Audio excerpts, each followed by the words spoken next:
never forget that. All right, everybody. Well, welcome. Ambitious Speaker Collective Session 2.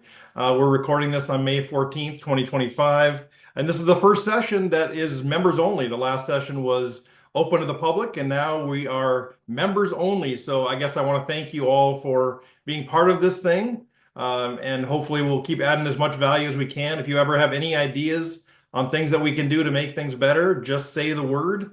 I will paste all the links in the chat here once I'm done with my intro. We'll get my email, everything out there. So just feel free to reach out any possible time with anything. We'll grow in this thing together.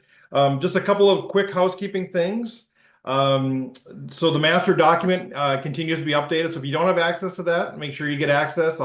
Keep putting links out there so we have kind of a push-pull thing. So I'm not inundating you with emails. You can always go out there and check for any links for anything that we're looking for. Sorry, I'm multitasking as I'm admitting people into the room. Also, I do have the June dates survey out there, so I'll put that in the chat. But we also have that in the master docs. So let me know which of those dates work, and then we just kind of go with whatever works for most people. And I did create a static web page for this. It was something a few people requested. It's just on my website for now. It's just stevefredlund.com/ASC. And it's just there for if you want to tell somebody about it, you can just send them there rather than trying to figure out what information to share. So that's just a static place with some information, some links to the publicly available things there. And so just as a reminder, the way we structure this, we do an hour where it's Q&A with our guest panelists. Well, actually, it's just me interviewing the panelists. Then we'll do 30 minutes of Q&A where I open it up to you guys to ask them anything that's on your mind. And then we have 30 minutes of just open time where we can continue the conversation. We can start a new conversation. We can do networking. We can troubleshoot, whatever that is. That's really the time that's open for whatever people want to do. So I'll ask you all just to keep muted for the first hour. I will mute you if I hear some background noise, that piece, just as we have the conversation with the panelists. So today, if you haven't already known this, we are going to be talking about how do we leverage our networks. We have personal networks, we have past professional networks, we have current professional networks. Some people have maybe religious networks, some people have hobby networks. How do we leverage those to actually help us in our speaking business? And so I've invited a couple of fellow speakers, folks that I can hold in very high regard, even though, I hate to admit that with Jack, but I will say that anyway. Mark is an easy one. Hold him in high regard, no problem. But Jack's a little iffy. But I've asked them to come in because I believe they've done a nice job of using their networks, of reaching out to their networks, and they do things a little bit differently. So I thought it would give a different perspective. So why don't I first just have them introduce themselves, and then we'll dig into this thing. So Jack, why don't you, first of all, thanks for jumping on here. Why don't you give us a kind of a high level 30,000 foot view of a little bit about your background and who you are as a speaker, what you talk about, and all that jazz. Yeah, great. Thanks for having me, Steve. Appreciate it. Hello, everybody. I am a speaker, like many of us, kind of accidentally fell into this. My background is I was an actor in Los Angeles. Well, I was an actor and producer and a waiter in Los Angeles, and so I'm here in Minnesota now again. I was from Minnesota and just kind of fell into this, and that's where I kind of based my whole presentation was, I'm not a former Fortune 500 CEO. I'm not a former professional athlete, but where my interesting stories lie is in those Hollywood adventures. So I kind of entertain audiences that way with a lot of humor, a lot of fun, and then kind of come through the back door with lessons on what a lot of us speak on, change, failure, personal brand, all that kind of stuff. Right now, my main presentation is called the intangible it. It's the it factor that somebody has in your life. You can't even really put your finger on what that is. They just have this magnetic quality that you're drawn to, and I break that down in 4.5 steps for audiences through a 13-second encounter I had with George Clooney, my best friend. And so that's kind of what I do in a nutshell. I am primarily a keynote. I do occasionally do a workshop, and then very occasionally I do some speaker coaching. So I work with a couple of companies here.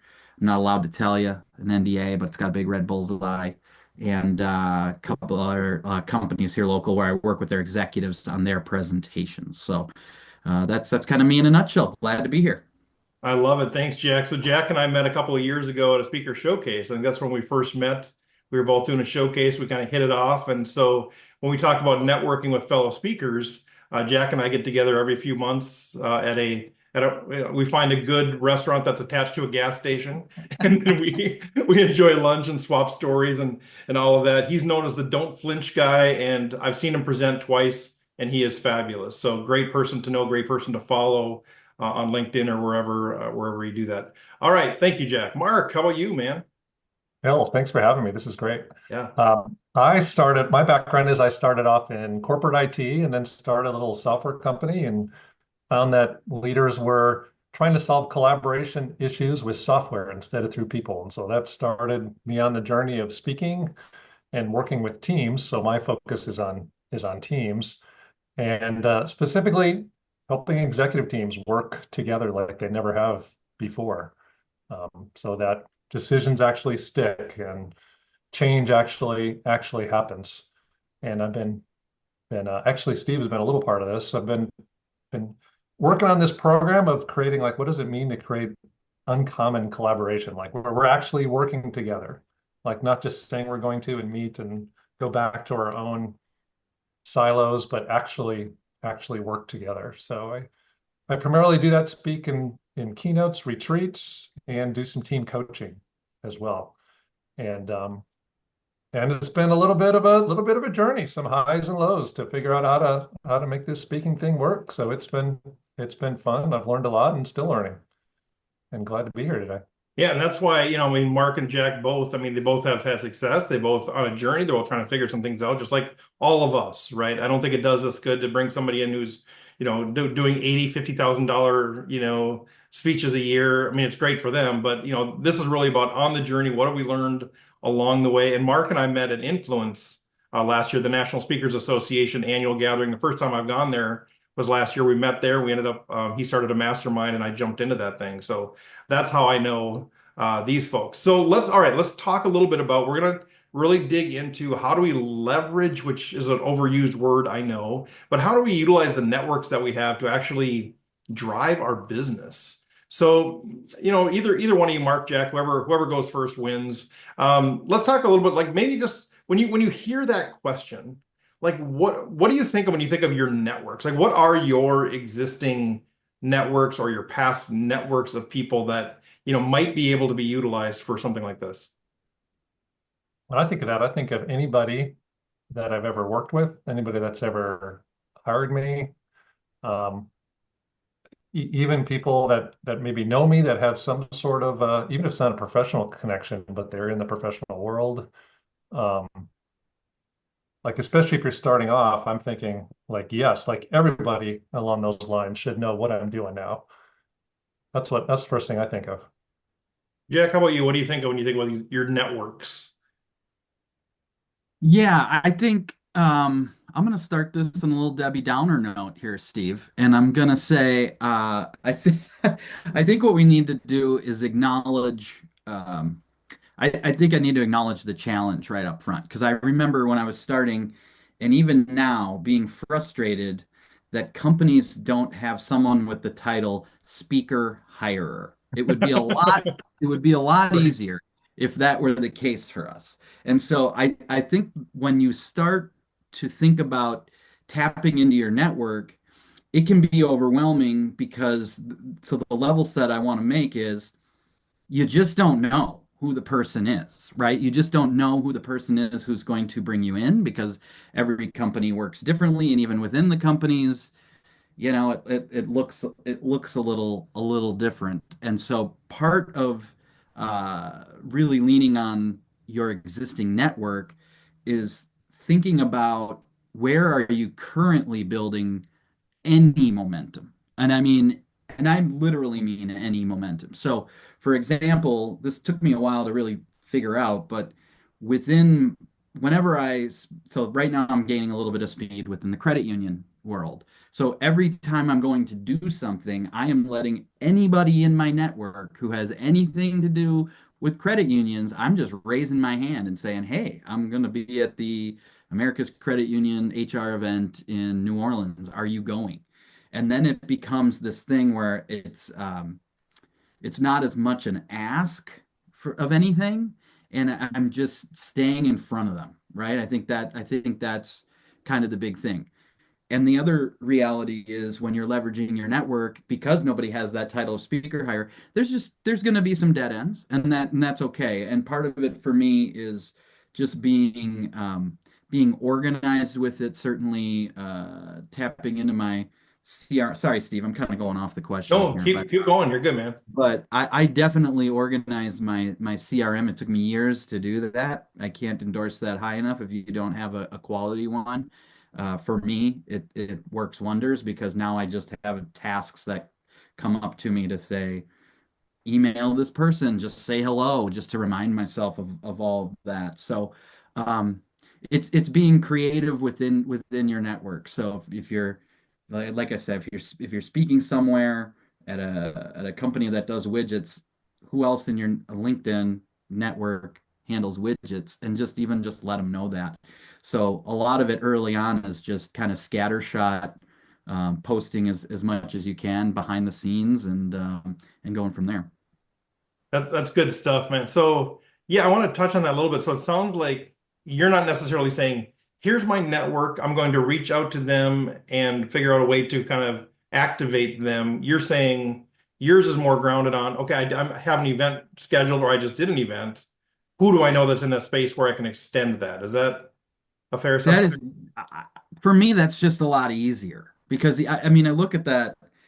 LinkedIn can be so, and social media generally can be so overwhelming when people are having successes and building. So there's some, some envy that can happen with all that. So Yeah. it's just for me, that's the most organic way to build out because then you're helping that person, whoever that may be. So now if I'm reaching out to somebody in a credit union and they may not bring in speaker, they might not be the one, but rather than sending them an email saying, "Hey, do you bring in speakers?" Now I have something that they can look at and say, "Oh, wow, that's impressive that you were at ABC event. I got somebody in my network who Hmm. might be able to connect you with that." So it opens up more of those conversations. Mark, how about you? Is that a similar thing to you, or do you handle that a little bit differently? Yeah, I was thinking about that as Jack was talking. I think a little bit differently. I think it depends on your stage too. So like when I was first starting off, I didn't know who I was targeting.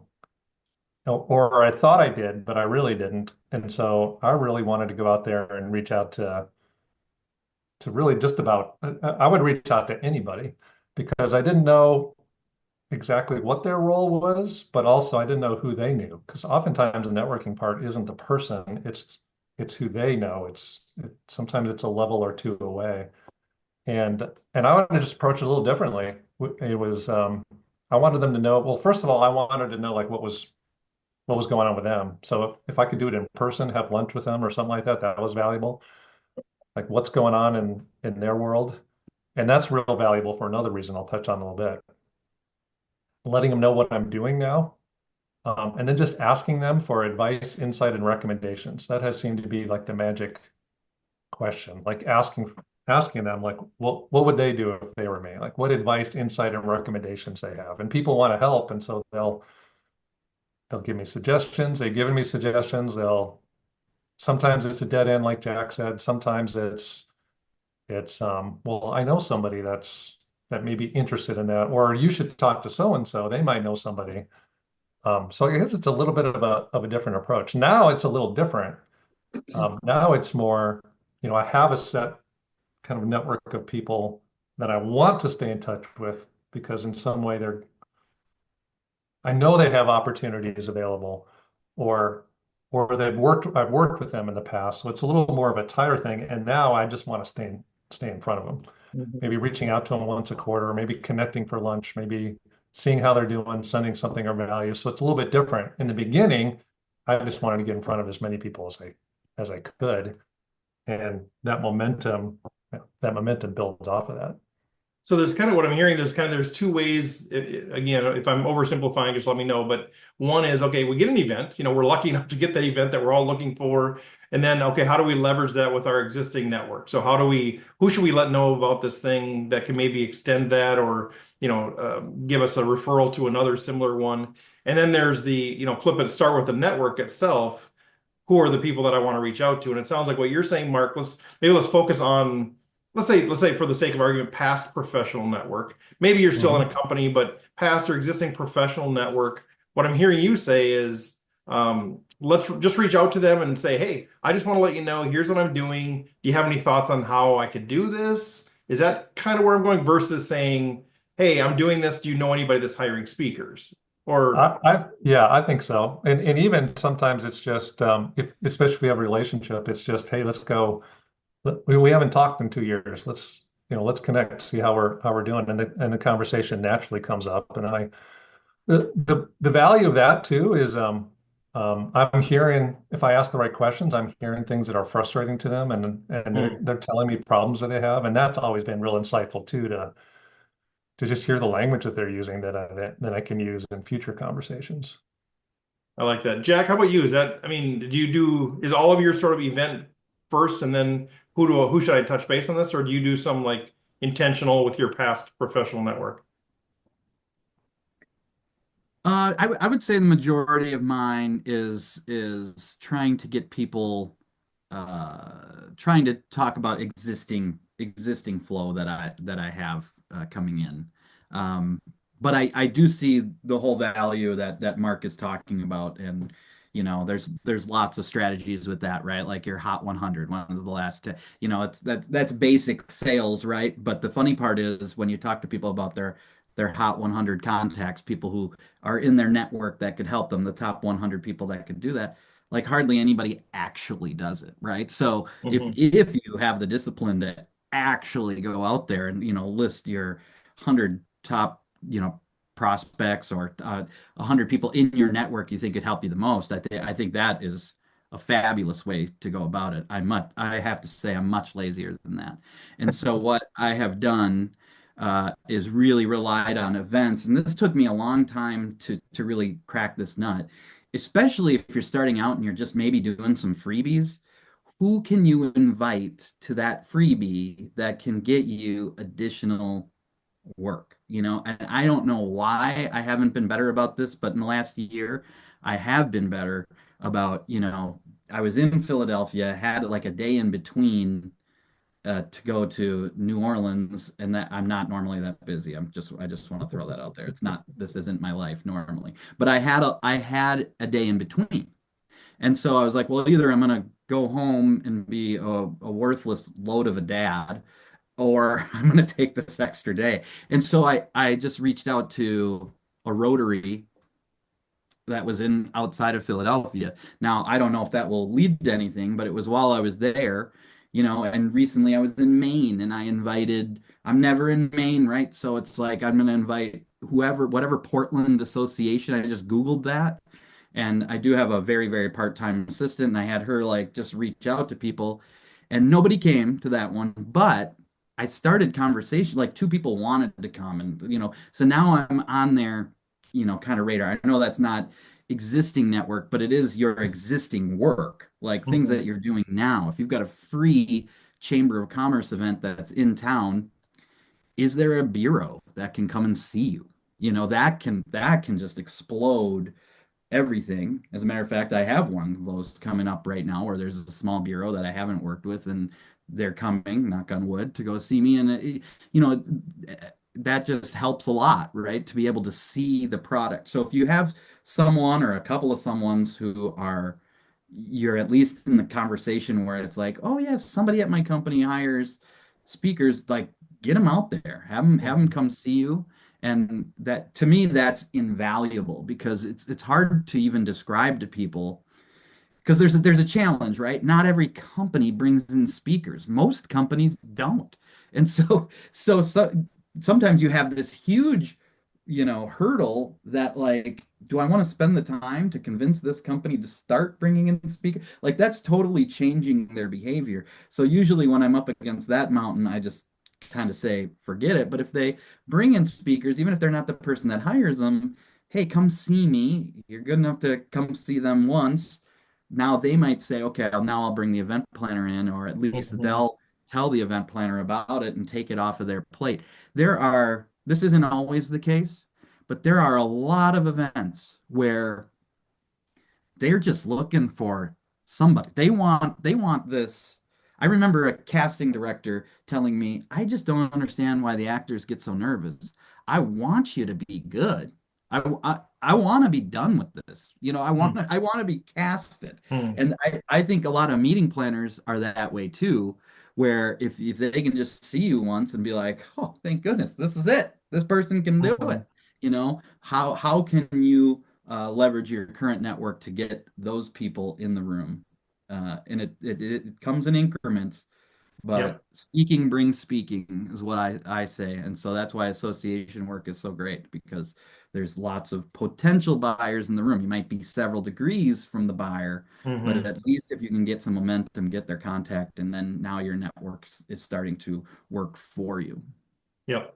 So leveraging the current stuff that you're doing, I think that's a piece. You already got the event. How do you leverage it? How do you get other people there, both your network, event planners, other people that might be interested in that thing? Let's talk a little Especially bit if you're in about a different town. Especially if you're in a different town. right, right. It's easy for people to come locally, people that Yeah. you know. So, okay, let's say, I mean, for a lot of folks, they're either currently in jobs right now and they're just exploring the speaking thing.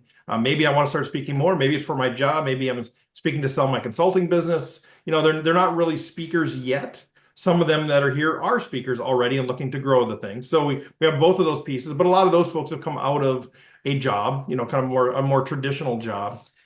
And so what I'm hearing is, we can leverage those past people, but how do we, Mark, I mean, you want to get together with them and say, hey, let's just catch up. But obviously you have a hidden agenda. You want to get them to give you some insights that might help you into speaking. Like, how do you choose who to talk to? How do you choose how to talk to them? What advice would you have on, like, how do you actually do this and open up the conversation? Some real practical things to do. Do you just shoot them an email? Do you give them a call? I mean, obviously it's time consuming, the one-on-one outreach. Give me some insights into how you would actually reach out to them. Yeah, that's a good question. First of all, something you said triggered something. I think one of the ways I got started is just speaking at like local chapter meetings at associations in town. So in that case, it's not really in my network. It's just reaching out, saying, "Hey, this is a topic, and are you looking for speakers?" And obviously, that's all free, but that's an easy just reaching out via email to someone, or maybe even going to one of their meetings, and meeting someone in person, because they're looking for most of those organizations are looking for speakers because they got to fill those slots every month. So that's one thing that came to mind. Okay. And then I don't know, I think we overthink it. I think it's more just like who like just make a list of who you know that's working in companies or associations. Like just write it out and just it's just a phone call or an email or a text, depending on what the relationship is, and say, hey, I'm working on something new. Would love to get your feedback on it. Love to see what's going on with you. Can we connect sometime? Yeah, I think for Uh, some of us that's harder than others. Like for me, if I get that from somebody I knew, I'd be, of course, yeah, let me help you. How can I do that? But I'm reluctant to ask myself because I don't want to put people out, or you know what I mean? Like I think for some of us, especially in the Midwest, I think there's that double standard. Like I'll help everybody, but I don't ask for help. So maybe we are overthinking it a little bit. I think this is my experience because I felt the same way. I think we just got to put that aside because I mean, if we're gonna speak and be in the speaking business, we've got to Hmm. be able to reach out to folks. We just have to. So I think it's the way you approach it. Like, are you approaching it with like, hey, I need this person to book me, or am I going to serve this person? And if it's more of a servant attitude, then it's easy because I'm here. I want to learn about them, and I want to ask their sincerely asking their advice, and if they know anybody or what they would do, and most people are willing to help. So that tends to be an easy conversation Hmm. for me, I find, and it's not something we're not like trying to sell somebody something. We're just trying to have a conversation. Yeah. Yeah, Jack, that's actually Completely overthink it. that's the fun part, I think, is that, and I say that to a lot of people, is that we are in, I've heard it over and over. When you're a speaker, you're in sales, and I think that is true, but it's a little different because we can slow play it a little bit, a little more, because in 5 years, I'm going to need speaking events as well. Hmm. And so sometimes these relationships can be, there's yeah, there might be an event coming up where you want to be part of it, but I always am just pretty thrilled when I'm runner up or I'm in the conversation even, and the committee goes another direction, because they can go another direction for a million different ways that you have no visibility to, right? Like they might be going, I'm a kind of a comic speaker, so they might be going more serious, or it might be just a million different reasons. And so when you can kind of at least have an initial conversation with somebody, slow play the whole thing. The other thing I wanted to add too, kind of piggybacking on what Mark said here, is not just do we have to put aside the fact that we feel like we're putting people out, but I actually think most people, not only do they want to help you, they enjoy that feeling of being like the expert. Like you're coming to them with, here's what I'm doing now, and the subtext is, you're somebody who can help me because you are powerful, or you are successful in life. So you're kind of coming to them because they are a success, and so that Hmm. can be very very thrilling for them. And sometimes we worry like, oh no, I'm asking them to do something, but most people love, I mean, I'm not a full-time mentor, but they love that idea of sharing that knowledge. I was geeked when Steve asked me to be part of this, right? Like it was an honor. It's amazing, like people feel that in their innards. Hmm. I see Catherine had a question about the Yeah, go challenge ahead. in Yeah. getting responses, and I assume that would be more of like cold calling, if I'm right, Catherine. Is that is Yeah, can let she her unmute? respond. Or Let is that her illegal? respond to that too, because I think that is the distinction, right? With this thing, where there's cold outreach, which we'll talk about in other sessions and that sort of piece. When I say network here, this is people that you know. So I should have probably clarified that. I mean, obviously, we all have these, networks of people that we don't know on LinkedIn or Facebook or wherever, and we can reach out to them. But that's kind of I consider that like an outreach strategy. This is, yeah, the people that we already know. So maybe Catherine, feel free to elaborate on that if you want, but. Is that what you're saying, Jack? Sort of like, it is very different, right? When it's people that we know, we probably expect more responses. Yeah, I see her unmuted. Does she want to Oh, chime go ahead, in? Catherine. Go ahead. Yeah, so thank you. And Jack, yeah, I appreciate your perspective on sharing about reaching out to people you know. I've done that, and it seems like I would be curious to know what Mark, your perspective is, Jack, your perspective, Steve as well, or really anyone on it's seems like even when I reach out, it's not that people I know don't want to help, but it's almost like, people move on quickly because everybody's busy.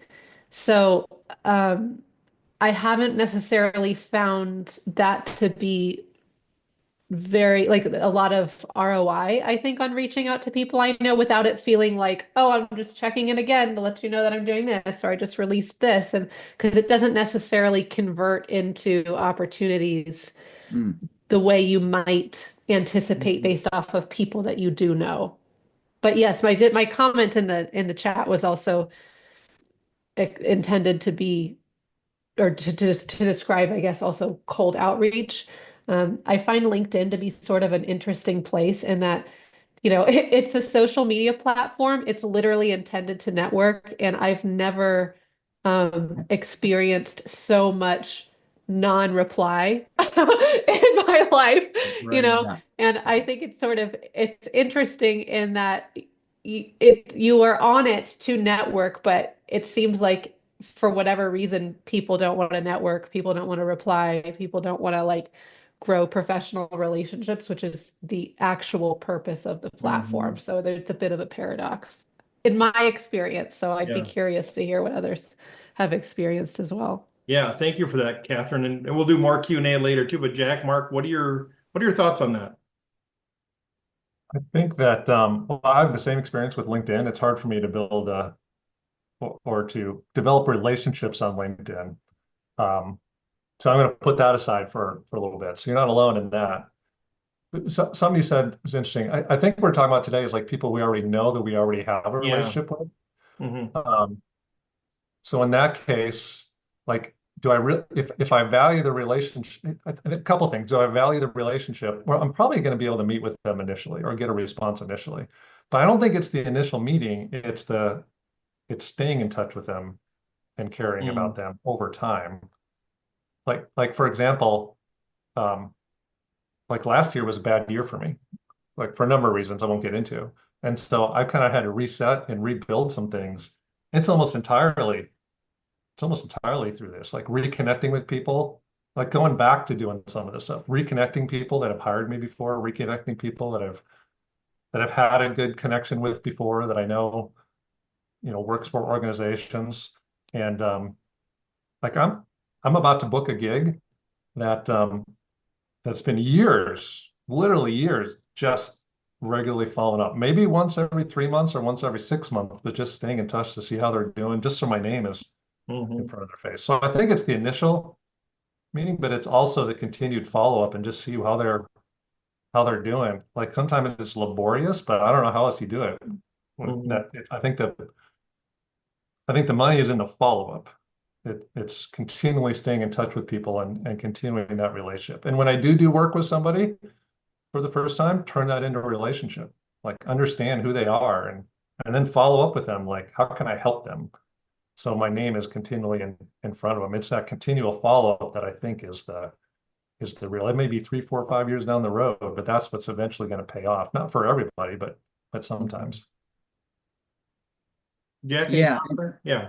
and I think I pretty much alluded to this before, but I think it's worth saying again is make it organic, not just into something that applies to them. There's a client that, funny, Mark, because I feel like I'm in about year 6 of a client that I think is going to take about 10 to book. And I'll just reach out to them and I will actually go on their company website. It's a construction company that I have a warm connection to through some other channels in my life. And they've said like we're going to try to bring you in, but then every year there's something. We went with this speaker, we went with that speaker. Last year we didn't do a speaker. We haven't had an event in 2 years. It's been this whole process. But I'll go to their website and be like, oh, they're building like a big campus on this neighborhood I used to live in, or some connection. And then I just am able to say it's not about like, hey, me, here's an update on me. It's like, hey, I see you guys are building on my old backyard. That yeah, I used to play baseball there or whatever. I think sometimes we are leading with ourselves when if we really like that one I know is gonna book when the time is right. But but for now, I'm just kind of working it as it is and just making it really more about them and about that's why I say, and I know Mark, you said you don't know if you're early on, you just don't know what your key audience is. But that's even more reason, I think, to when you get again a credit union, it's just an easy example right now. You get a credit union, reach out to all your credit union folks because you don't know where to even market yet. So now at least you can market to somebody who you have been there before. Because that also, whenever I do cold calling, and I don't do a ton, because I'm very afraid of it. But but whenever I cold call, and the same thing is true with our own relationships, is like really making that clear that it's about them and that I've worked with somebody in their arena. If it's an energy company I'm calling, making sure it's an energy company. The same thing is true in our warm relationships. So if you have a list of even if you've only had 5 events, if it's energy, credit unions, banks, something else, like go search those 5 things on LinkedIn to people that you're connected with and at least share that victory and say, I really love the audience. I'm wondering if we can connect and I feel like I could grow here and you're somebody, again, making it about them. You are somebody I believe can maybe take this to the next level in terms of what I can do.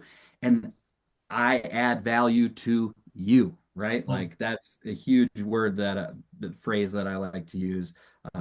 Instead of like, I'd love it if you'd book me, it's more like, Right. I'd love to add value to your event. And I So think I totally love that idea. I think sometimes if we don't know how to do that, it comes out so salesy. Like we know there's a hidden agenda, right? We get the DM and LinkedIn that says, "Hey, Steve, notice this. I'd love to add value to you." Okay, stop it. I mean that the trick is knowing what actually value are we adding, and I think you're getting at a few good things there as well. Have you guys noticed, just in response to Catherine, have you noticed or do you use this? I think I've noticed an uptick in responses or engagement when it's sort of a time capped thing that I present them with.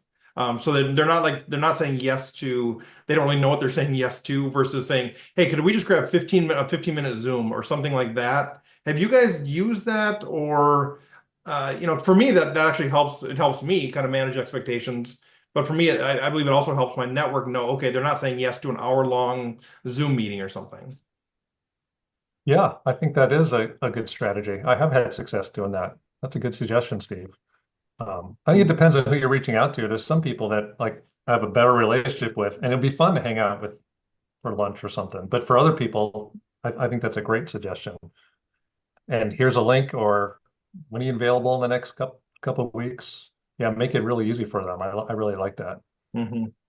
So yeah, let's go I ahead, Jack. Go agree. ahead. I sometimes even say for relationships that aren't as deep, like 8 minutes, I make it like a weird time Yeah. so that they can just know that, it's different, and unique too, right? And the other thing I just want to say, I find Mark, I feel like we could have our own little talk show disagreeing with each other, like pardon the interruption or something. But this is why we're on here, right? Like we It's have different exactly right. Yep. I find the lunch concept, except for with Steve Fredlund, I find the lunch concept to be not a waste of time. But Mark, if you're right, if it is a deep relationship where it's somebody who's just fun to be around, great. But when you actually do the math on how long it takes you to have a lunch, to Hmm. transport, to go there, to do this, to do that, it becomes like this 2 hour thing.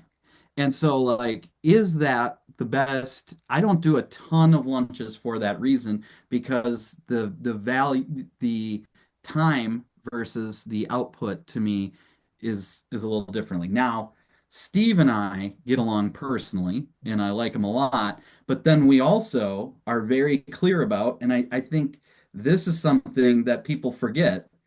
You know who else is a personal relationship to you? Other speakers. Exactly. Like find This group right find here. Yep. find some speakers that you have seen and you genuinely like. Because I am going to sound like the biggest snob of all time. I got into this because I'm like the anti-speaker, right? I'm not the walk through the coals, big time Tony Robbins type. Like Conga line. Yeah. yeah, right. Like I sort of make fun of that. Like I'm the anti. So full disclosure, there are a lot of speakers who I like personally, who I don't Hmm. endorse on the stage. Steve is one that I like personally and I endorse on the stage. So find a few in your networking, but make sure you've seen them. That you can then start to, because now Steve and I are, because he's like rapidly ascending in this profession, like we're now in the same kind of bucket. He's about to pass me, right? So I'm Hmm. we're like when it comes to the price point and things like that, where we can say, hey, here's two that I Yeah. can give to you, and here's two. And I have booked things with Steve, and I think he's booked a bit. I Like have. Yeah. it's like Yep. a With very spinoff. Yeah. productive, yeah, very productive conversation where then like now we're in the guts of it It's because mutually beneficial. Yeah. mutually beneficial. Because I will say 80% of my work comes to me accidentally now at this point in my career, right? Like either somebody has seen me, or it's a bureau, or it's a speaker referral. And 20% is the stuff I spend 80% of my time on. And that's either cold calling or doing exactly what we're talking about here, which is kind of trying to sift through my network. So part of it is just looking at your entire network. And again, that hot 100, that hot 50, whatever number of people you feel comfortable with, really looking at, okay, how much do you think they can even help me? And then start to kind of rank them loosely, and then really attack those that will give you the best benefit. And I'm here to tell you, it took me 8 to 10 years to figure this out. It's your speaker network that's going to give you the best benefit, or a bureau, but Yeah. bureaus are hard to crack sometimes. Yeah. Can I add one thing to that, Steve? Please, Mark. Yeah, I like this back and forth, Jack. This is really good. And just clear, like, I don't go have lunch with everybody, but I was thinking, you got me thinking, like, I realized at some point, like, I need to have conversations with people that actually make decisions. Hmm. So they experience me, and I can hear and be curious as to how they make decisions and what their advice would be, what problems they have. So some of people like that, like this morning, actually, I had coffee with a leader here in town because I really would like to work in their organization at some point. I learned so much by that conversation and just hearing what they're going through and the stories he's going through. And then I can use that in my pitches and in my messaging and so forth. So I guess it's being selective. Like, who do you want to spend more time with, to Jack's point, and who we just want to reach out, let them know what you're doing, or ask for those 15 minutes. I think there's value, at least from my perspective, there's value in both of those. Yeah, and it depends on your personality too. I mean, if you're the kind of And person your who likes to have a bunch of personality. lunches with a bunch of people and get to know a bunch of people, or if you're more, focused on, or more introverted, whatever that might be. Yeah, and I'll just chime in real quick. I know it's really, your guys' show, but like one of the things I've had success with is really the past network of sending videos, email or videos that are actually for that specific person. So kind of a, hey, we haven't chatted for a while, but I'll just walk down the road and I'll like hammer out 13 of them, as I'm walking down the road. Super informal, one take. They actually hear me speak, which is actually what I do, so that's a good thing. But say, hey Jim, boy, I was just thinking about you the other day. We haven't worked for 5 years, blah blah blah, and then it could go down the road like they're saying. It'd be fun to catch up. I'm getting into the speaking thing. I've spoken in credit unions, to Jack's point. Would love to just grab 15 minutes and get your perspective on what you think might work, or what message might be well received in the industry, and that kind of thing. And just real person, they hear you speak, it's personal, that sort of piece. And part of this is my overall strategy, which is more from, I try to do more cold outreach. I still do some, and there's some success with that, to relationship building. And that's really what we're talking about: networking. How do you transition your network, which is people that for some reason, and how do you transition that into relationships, which actually can get you events? So I think those are good things. I do want to touch a little bit. We got like 17 minutes left. Jack likes that I'm very precise. We have 17 minutes left. And just Jack said, like, what do you say, 8 minutes. He might have glossed over it a little bit, but he, in his presentation, he has 4.5 points. Like, he makes 4 points, then he makes the point number 4.5. Just he messes with people's mind that way. It's just sort of those fun little things. But I do want to touch a little bit on family and friends. So not necessarily professional network, not people that maybe you worked before, just like people that either, were friends from the past that you went to college with, or your current just friendship circle that aren't involved in the speaking world. Do you guys do anything intentionally with them? Is it just letting them know what you're doing and just the off chance they think of something, or are you prompting them in some way? Like, how do you got all these friends and family that want to help you, they want to see you succeed, but I don't think we really know what to do with that. Any thoughts? Yeah. Yeah, uh I will say that this is a pretty big blind spot for me, because it does feel, I remember a while back connecting with the company through a good friend, and we all went out to lunch. So I do eat, Mark. And we all went out to lunch, and it felt close, and then I didn't get it.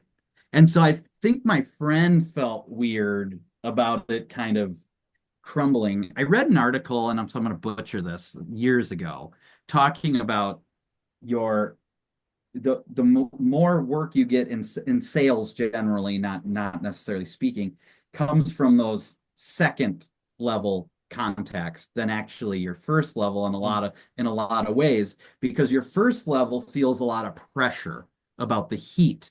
Bringing if I have somebody who's a good friend of mine and they're bringing me in to speak, if I stink, we both feel that the rest of our lives, Whereas when my friend refers me to someone else and says Jack's great, he's kind of like, well, that's out of my hands if it goes good or bad or whatever the case is. And to be honest, we all can just have a clunker depending on a lot of factors, right? No matter how good we are, just it wasn't the right audience, it wasn't the right fit. So I do sense that my very closest connections, I feel the most awkward about connecting with them. So I am actually very open if Mark has thoughts about how to make that a little bit better going forward. I don't really connect with family and friends that much. I don't do a whole lot of that.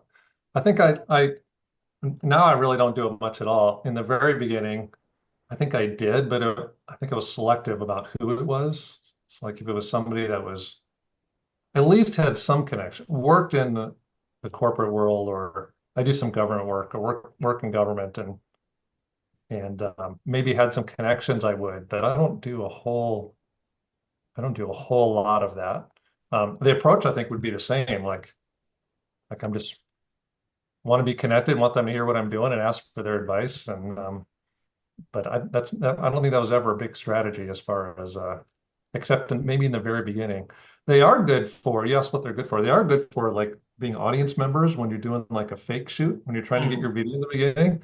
Great for video testimonials. I've used them for that before, which is a little awkward, but hey, I did it anyway. Why do all these people look the same? They all look related. Well, from the back, yeah.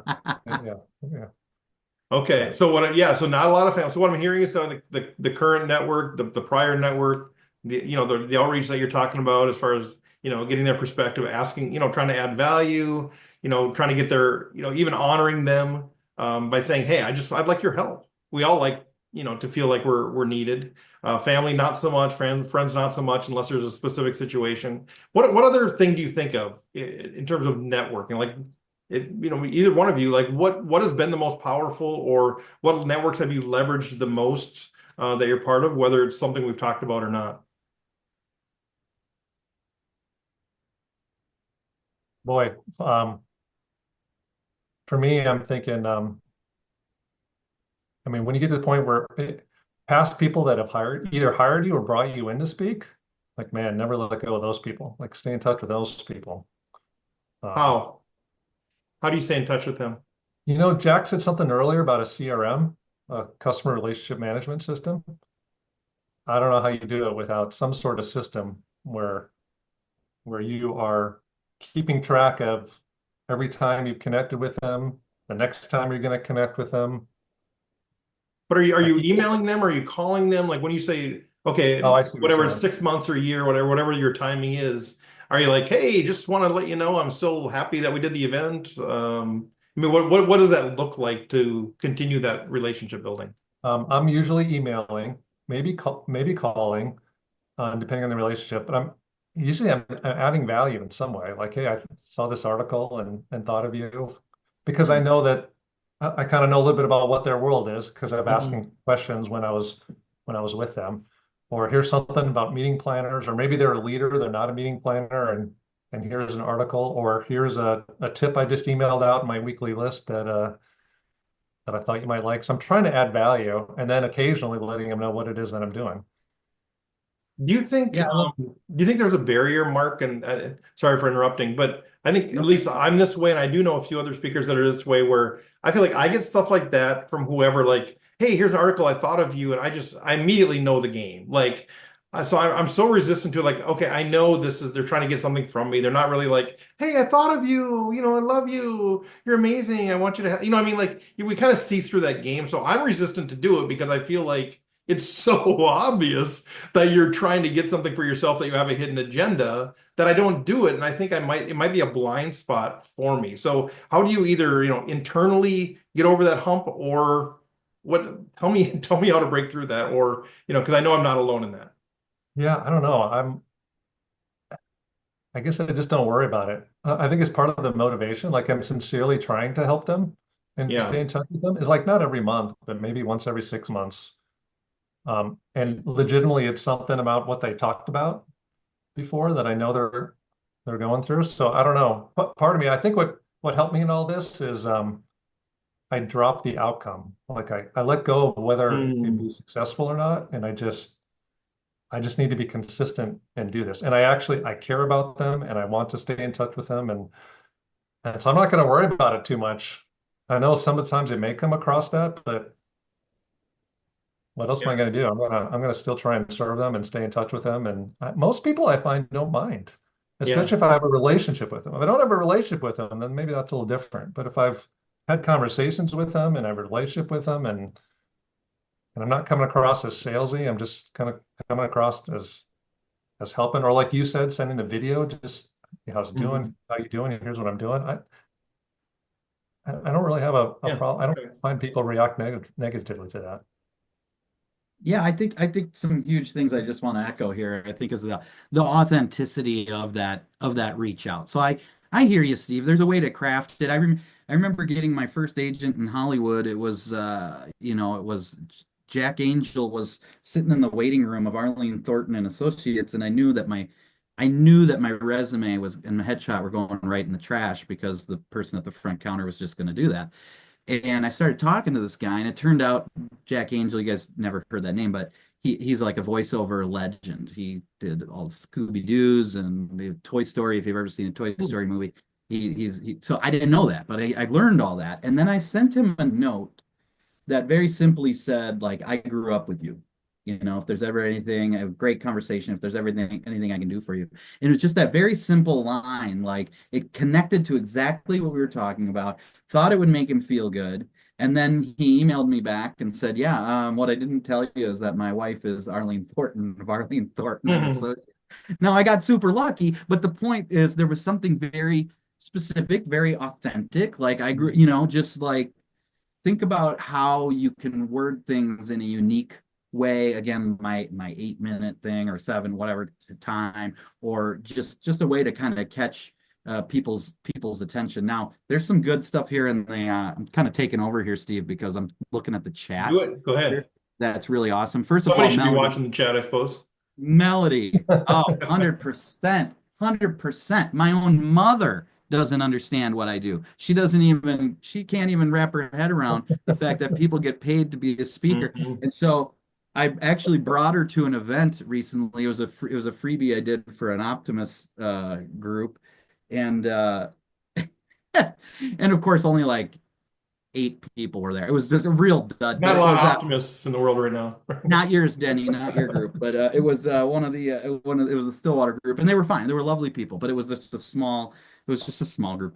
But anyway, yeah, it is hard to, and again, that is the problem with our own networks is like you got to explain to people what it is. They might not even have speakers in, so then really getting specific and granular with it is like asking people in your personal life that you know, like, and trust like what are you involved in? Are you on a chamber of commerce? Right. Could that be an avenue for something? Like it's not necessarily the company. Somebody might work at US Bank, but I'm here to tell you, you're not going to do the 10,000 person US Bank, event. Mhm.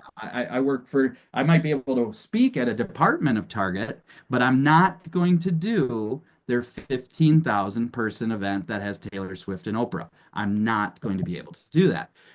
But if you start talking to people at Target, hey, are you involved in Chamber of Commerce, Rotary, boom, boom, boom. Now we're talking about those avenues as well. So look for that, when you're talking to people and connecting with them, uh, think about ways in which you can get those answers about what they are involved in, because Mhm. it is hard to ask somebody, can you help me? And you don't really give them any framework within that. So, if they're involved in, so ask them that question. What are you involved in outside of your work at XYZ company?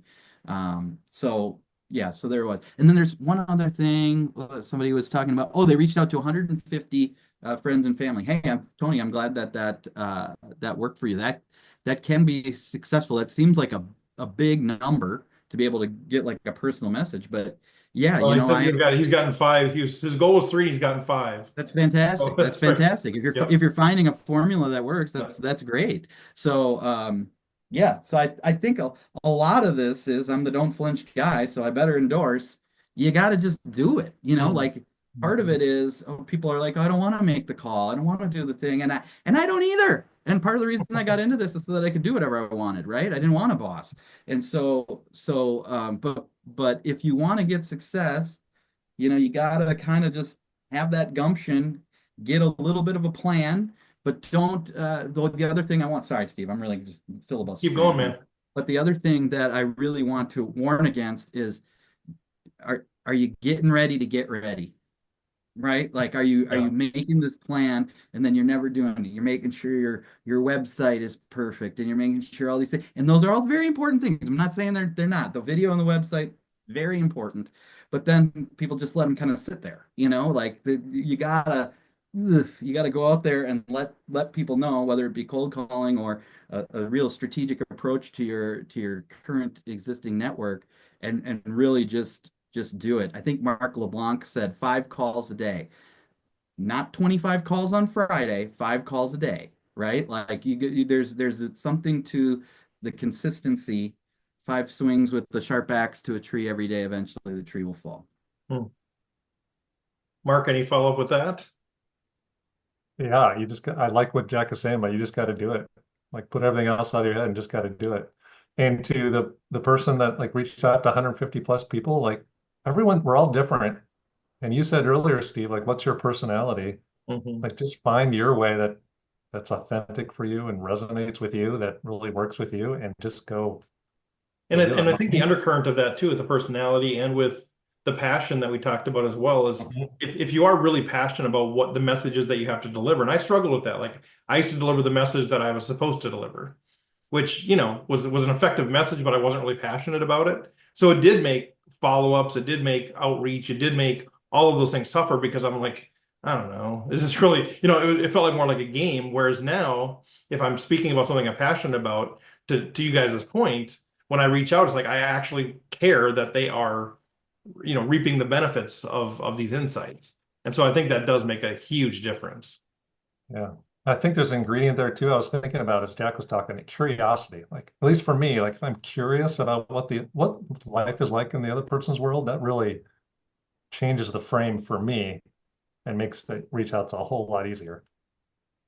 Well, we're going to jump into Q&A here in a second, but before I do that, I mean, I kind of ushered this conversation a certain way, but Jack, Mark, anything that, you wish I would have asked or things that you really were on front of mind in terms of networking that you want to kind of shotgun out there before we get into Q&A? No, You're a man of few words. I've said my well. I just did a 5 minute filibuster, so I think I should. That was my Springer final thought. No, that's fair. Mark, anything from you that you wanted to share?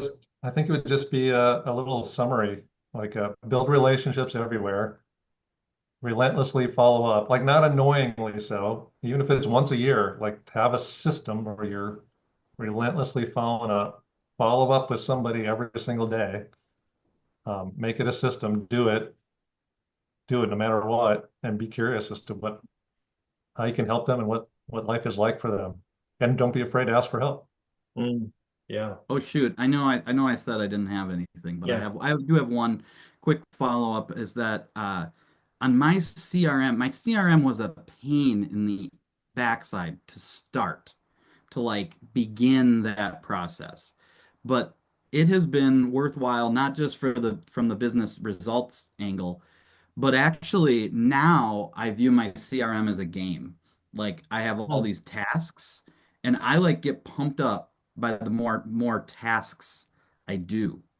And so part of it sort of re-energized me to have. So the CRM comes in handy for a lot of different reasons, to just keep your life organized and to keep you on task in that way. So there you go. Oh, Well, what CRM do I use? I use Zoho CRM, which was set up for me, and I think they might do it differently now. I use Speaker Flow set it up for me. And SpeakerFlow, I think they have a different system now, so I don't want I know to there's an integration between the two. I don't use them, but I know a number of speakers use Zoho, and they use it Yeah. for a lot of different elements. They use the financial element, they use the CRM element. There's a lot of Yes. different functions, and then you can integrate that with SpeakerFlow. So yeah, I don't know if it's independent now, but there's some connection. Yeah, because they set up the whole thing for me, so it has everything listed the way speakers would want it, right? You enter in the person's information, and then right underneath it, it says what's the opportunity? What date is it? Is it live or virtual? Like it asks all the questions that like a normal CRM just doesn't do. But there was a pretty big cost to them setting it up. Yeah, Uh, SpeakerFlow is not cheap. I think it was like $6,000 for them to set it up, but that also came with a couple of with more than a couple. It came with some coaching and some other things too. They have different packages, and and the CRM generally is it's not super expensive. It's like $400 a year or something, 380 a year. I think I pay for it. For a single user, if you have an assistant, it's double that because it's per user. But yes, I do endorse Zoho, but because I think they're all pretty much the same, to be honest. But because SpeakerFlow went in and like designed a template for Mhm. speakers, it's a lot easier. And Sebastian just mentioned there's a DIY SpeakerFlow for about $100 a month now as well. Ooh, Okay, we got a great, demo great. scheduled. Let us know how it goes. Yeah, Mark, yeah, those guys are awesome. SpeakerFlow guys are yeah, great. really good guys. Yeah, I've never used the product, but good guys. Mark, what's your CRM? Do you use one? I use Zoho, which Okay. is what SpeakerFlow uses. I don't use it through SpeakerFlow. I just use Zoho. Yep. But the best CRM is the one you're gonna use. Yeah. What's that? That's the best CRM is the one you're going to use, right? Mhm. Right. Fair enough. I'm an Excel guy. I'm a math guy, so I have my Google Sheets. So all my CRM is spreadsheets. So it's the most of the world would find it very clunky. For me, it makes sense. So As okay. long as you're gonna use it, it's fine. Yeah, yeah. Okay. So what other questions do we have? Either in the chat or feel free to just unmute and ask away. Thanks, Bonnie.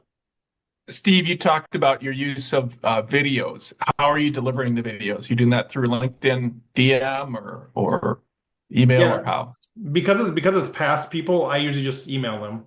So they're long. So I you do one take.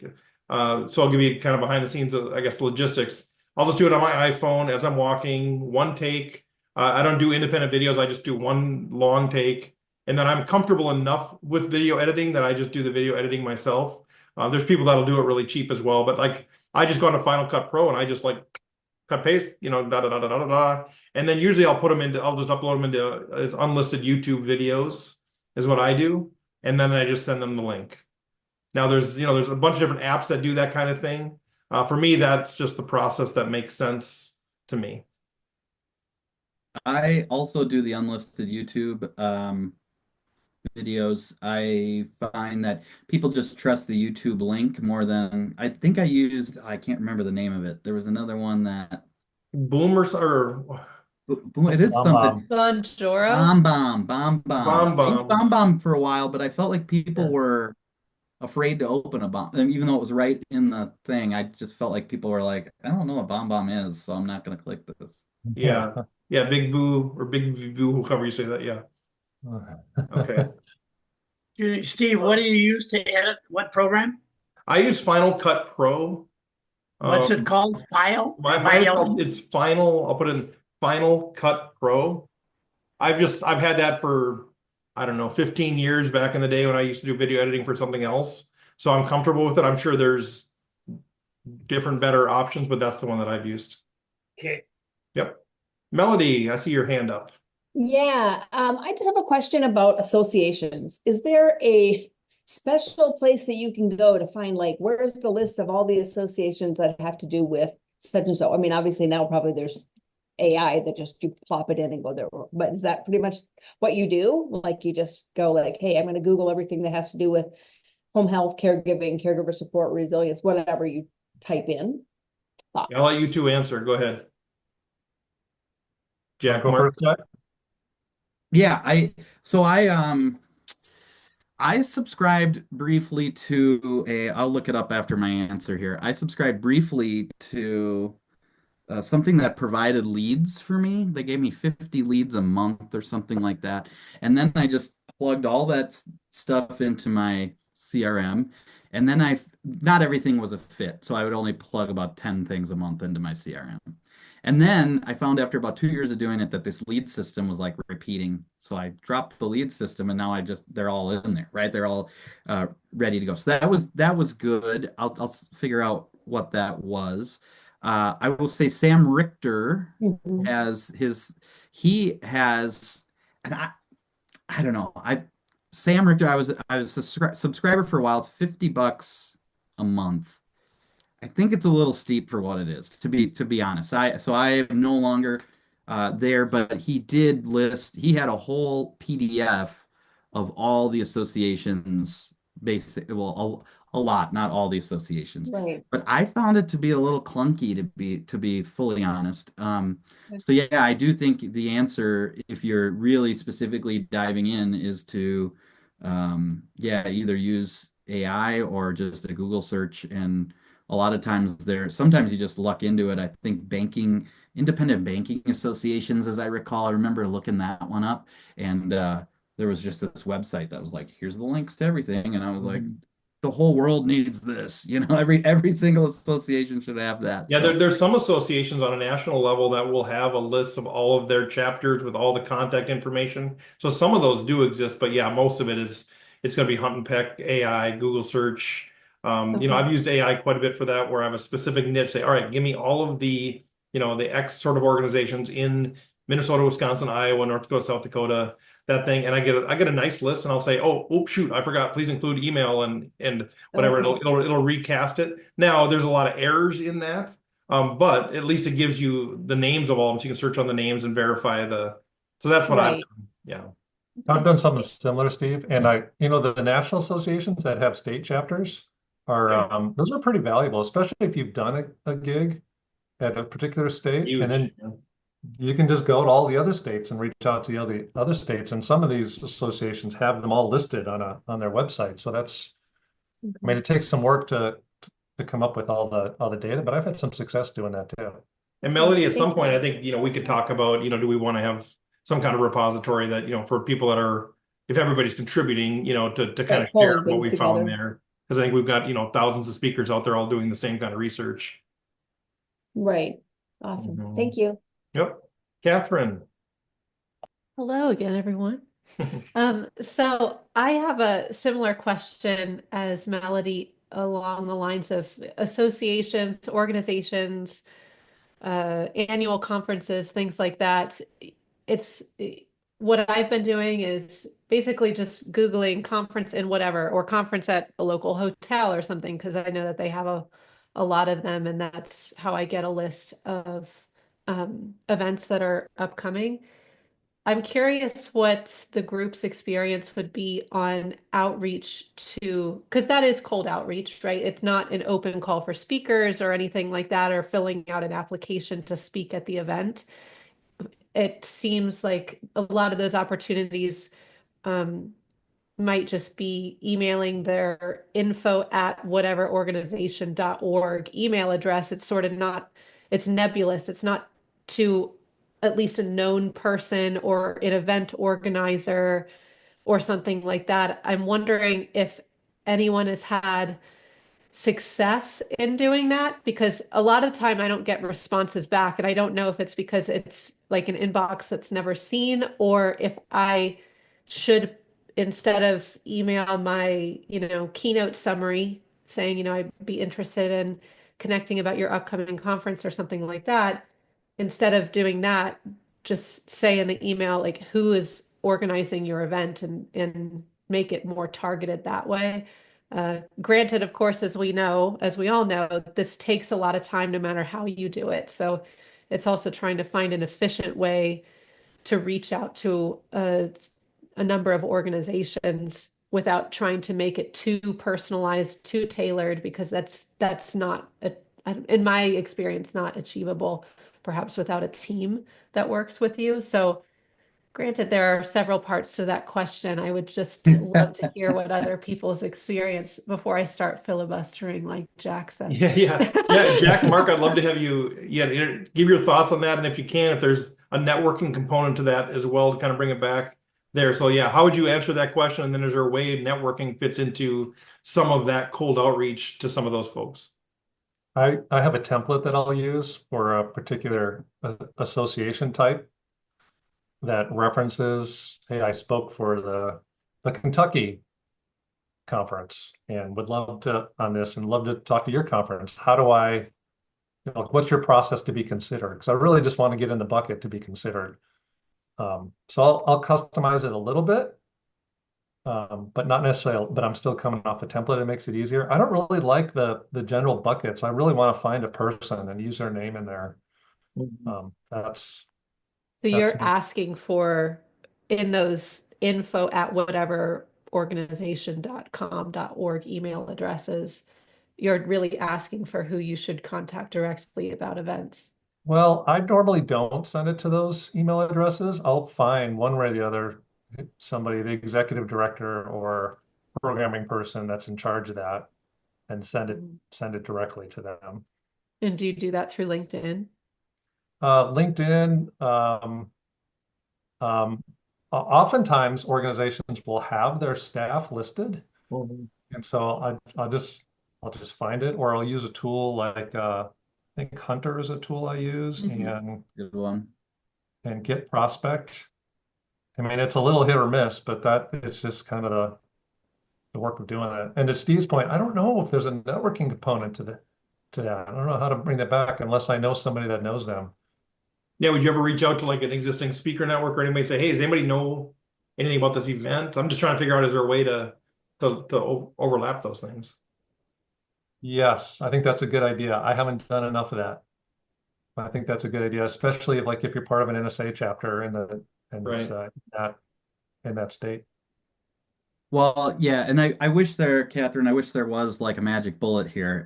The answer is at some point it turns into some manual work, right? Like you can go ahead and get a list of all the associations, but Mark is right.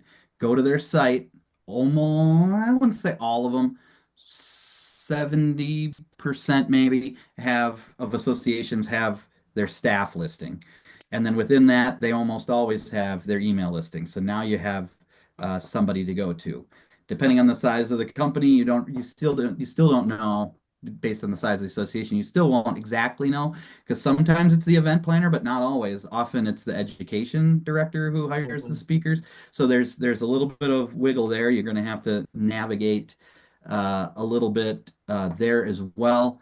One other, a couple of things that you'll have to do that I think is important is, again, remember, we're making it about them. We're making it about them is make sure you know which event you are interested in doing. Because if you're just interested in being a speaker, that doesn't really, if you imagine being on the receiving end of that, it's like, well, you don't know anything about my organization. You did zero work to really know about the organization.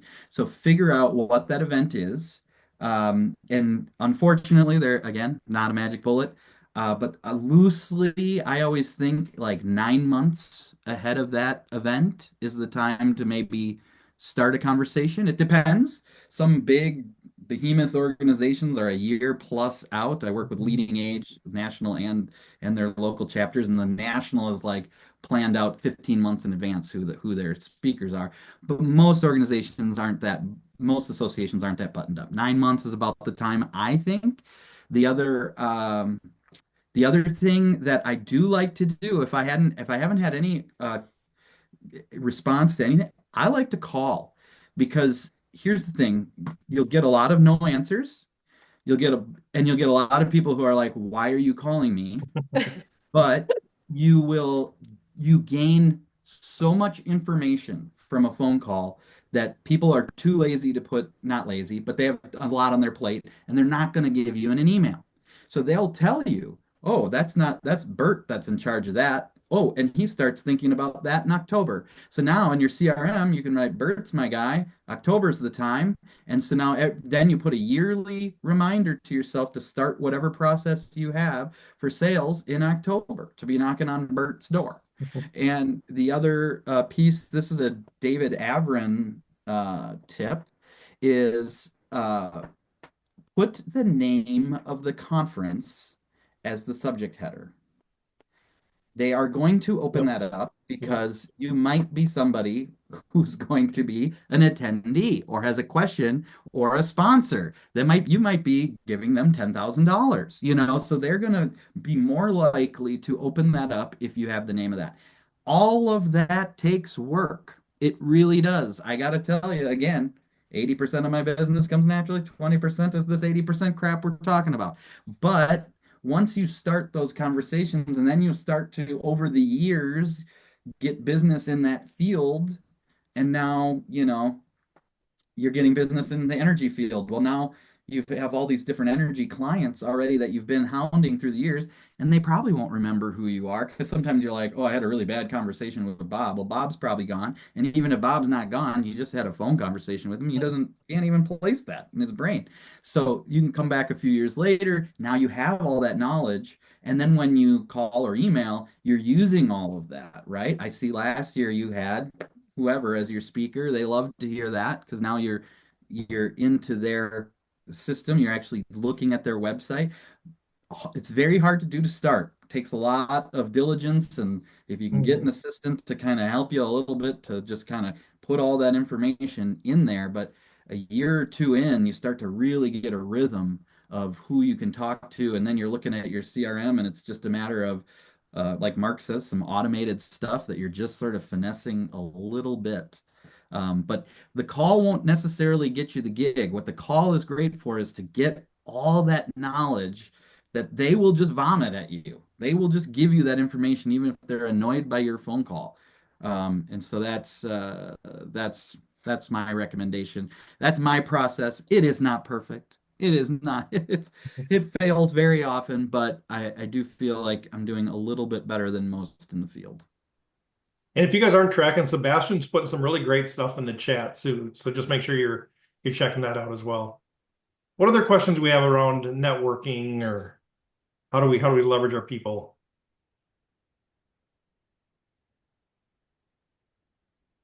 Denny, go ahead and unmute. You got to unmute, Denny. Oh, I got you. I can ask you to unmute, but you got to do it yourself. There he is. Sorry about that. All good. Relative to the little note sounds fakey. I don't feel that at all. I love writing notes to people. See an article in the paper, hey, great article in Business Central, and that's all I say, and it is genuine. I just got a thank you note from a person today. I sent her a book. She sent me a real nice note, and I kept. Do anybody remember Joe Weldon? You're dating yourself. He's a speaker from a long, long time ago. But he talked to me, and I do this. He talked about a teacher who was always upbeat. He said, Barbie, how do you keep yourself upbeat? He said, I have a win box. She said, what in the world is a win box? He said, well, I have this box. Whenever I get a nice note from a parent or from a kid or something like that, I put it into this box. And when I get a little down on myself, I start reading all of these nice things that people have said about me. And, so I like to contribute to other people's win box. And it is sincere. It's not, oh, hire me tomorrow because I sent you a little note. Yeah. But they will remember it, and a year down the road, oh, thank you for that note, Yeah. And I'm a snail mail guy. Jack, you know that. Yeah. I asked for your snail mail so I could send you something. I just think, and what's come across in every one of our meetings is that it is a numbers game.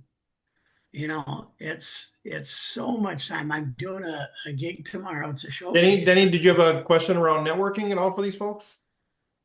What's that? Good information. I love that you're sharing that, but do you have a question for Mark and Jack while we have them? No. Okay. No. That's I just, so, well, feedback on that, because it's, well, okay, yeah, just give me feedback on what I said about the networking, because to me, that's all networking. Yeah, Maybe no, that's good. I love the win box. I love that you're contributing to others, and that kind of puts it in that right perspective. I love that.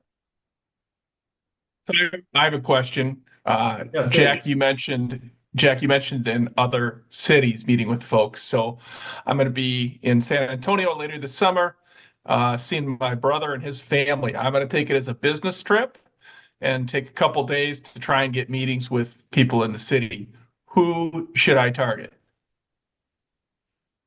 Well, I don't know enough about what you speak about, but um, the actually Rotary International has uh there it's the ugliest 2004 website you've ever seen in your life, but they actually have a listing of all their chapters internationally, and in San Antonio you'll probably find 10, and the times that they meet and who is the person to connect with.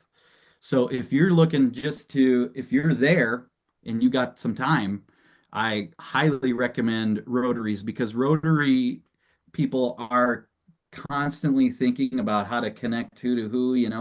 That's kind of how it was designed to begin with. So could be um, they could be advocates for you. The next level of that, though, and this is a Steve Fredlund trick I stole straight from him, is to have something that makes them want to stay in touch with you. So for me, I say, boy, I don't have time to do this exercise I do in my half-day workshops, but if you want me to send that to you, here's my phone number. And no, I don't really say that. Actually, I do, and then it's kind of a joke. But what I do is I say I'll have the QR code at the end, and then in like a really sort of organic way before my last story, so it doesn't end on the ask. Doesn't end on the ask. Before my last story, I take a minute and I say, "Oh yeah, I wanted to give you guys the opportunity. If you want me to send you that exercise," and I do this whole spiel about how it's spam free because I don't even know how to do that. I don't even run my own. Yeah, I don't even know how to do it. So it's kind of a jokey thing. But then that it's just some people use Talkadot, but Steve has a better system where he just it goes to a Google sheet yeah, whatever. A I'm using the form. wrong Yeah. terminology. Yeah. And it just has 4 questions for them. Like, send me the exercise. And some people just send me the exercise. But then the other ones are, I'm interested in having Jack speak somewhere else, or I know someone who will. And again, I stole this straight up from Steve. But when that's been really helpful for me too, is like I'm giving them this value add at the end. And then don't forget, you got one more story. Like, don't end on that, because it's like a real like, oh, was this just Yeah. is this just an Amway session? And then you get one last little story in there, but then you get that little token. So Yeah. I would say Rotaries are great. I Google search just like the date, every single date you're there. So it takes a little while, but do like April 27th events in San Antonio, April 28th events in San Antonio, whatever the dates are that you're there, and then see what populates, because there might be things that pop up. Now this summer, probably not a lot of I mean, most of the summer is going to be booked, and summer in San Antonio is not the time they have their major events. But you never know what you're going to find. You might find something that'll pay you a little bit of money, and then you can write off the whole trip. And Sig, did you say you're speaking at an event there? No, right now I'm just visiting. It's a few months out. So my goal is make calls, Yep. now to either speak or just meet with good people where then, I can have future opportunities in San Antonio. Yeah, I think that's great. Mark, any ideas as far as who we should connect with? Well, who do you know in San Antonio? And like all we talked about before, like if there's events to speak at, if you're reaching out to them, just let them know you're going to be there. Yeah. I did Yeah. that once, and it really worked out well in Louisville. So like what associations are there? What companies are there? And a speaker friend of mine has does this, and I'm starting to do this. they're like, hey, I'm going to be there anyway. How if I come in and do a quick lunch and learn so you can like Right. experience me a little bit for whoever's there. I Like like that. invest in your leaders, your staff, or whoever it is. That'd be something you could do as well and just offer something while you're there. Do you do Yeah. that for free, Mark? Go ahead. Mhm. Sorry, go ahead. Well, I'm sorry. Well, I haven't done it enough to say what works. She starts with doing it at a discount. Um, but but I think she does it for free as well, just if it's someplace that she really wants to get in. Yeah. And if you're at the level, if event planners or bureaus that are happen to be there, yeah, can I, take you out for a cup of coffee? They might say no, but you just never know. They might say yes. Yeah, you never know till you ask. Right. Let's do Sig, did that answer your question or no? I don't want to cut you off there. Yeah, no, that was good. My question was less specifically about San Antonio, but more, hey, you're Yeah. going to go to another city, you know. Who do Yeah. you? Yeah. Yeah. Yep. And and again, if you are speaking at an event, I think that's such a great way. If it's a bureau, you've got to get permission from them. Otherwise, just from the event planner. But yeah, to have people come see you, I think that's great. But yeah, One last little add to yeah, that is I wouldn't lie or misrepresent yourself, but just be smart about your wording too. I happen to be in town, hmm you know. I wouldn't say I'm visiting my brother. I'd just right, say Yeah. I'm a right. professional speaker and I happen to be in town. So taking the travel off your plate here, right? I That's mean, the like big that's thing. part of that Mhm. too, is like, hey, I'm here. So yeah, just use what you got. It doesn't always work. It doesn't. I went to England and Ireland and I tried to figure that out because it was all a personal trip just for my 10-year anniversary and I got nothing out of it. It was Yeah. a lot of work for nothing, but you know, it, that's how the field is, and sometimes you strike gold and Yep. store those nuts for a while. Yep. All Well, right. Thank you. thanks, Sig.